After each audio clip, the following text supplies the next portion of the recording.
I know you kind of addressed this before, but just your depth at guard. I mean, where do you see everyone's role? And well, the roles, that's going to be defined and determined as we continue through training camp. Training camp for me is going to take place through the entire month. By the time we get ready for our first game, I'm looking at different combinations of our preseason games.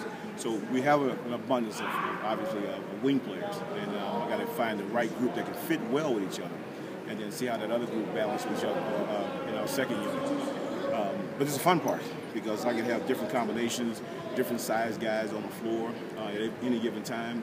Have a group that can be real fast but too small in the backcourt, and be really big with having a guy like Tyreke playing the point, and then have Travis Outlaw or James Johnson playing 3-4. Not really a position, but I'm looking at more how can we maximize our depth at those positions from a defensive standpoint, not an offensive standpoint.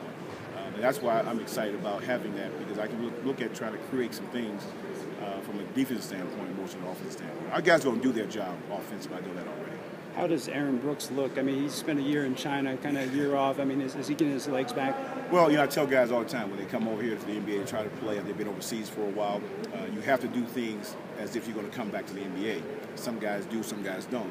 And it takes a little bit because of speed and, what you can do as an NBA player and a most improved player, you can do pretty much half speed and get away with a lot over there. And now he's playing against NBA players again, and then the next level goes up once we start playing some preseason games and then regular season. So, but one thing he has, the quickness, and he knows how to pass the basketball. He has a good IQ for playing, and he sees plays or where guys should be before he gets into a traffic area and can make plays there. What I've been impressed too, what people said or I saw on film, that he wouldn't fight in the post when he's stuck on someone. And what I've seen thus far is he's been a guy who's fought in the post as well. Isaiah Thomas, does he just continue to impress you? He's the little guy out here, but it's like someone forgot to tell him he was the little guy. He still kind of walks around with a swagger. And yeah, well, the one thing about him is that he's always been small. So that's the only way he knows how to walk. That's the only way he's carried himself. So he doesn't have to try to do anything extra. Plus, having another year under your belt, having played in the NBA already, you come into training camp with a different mindset.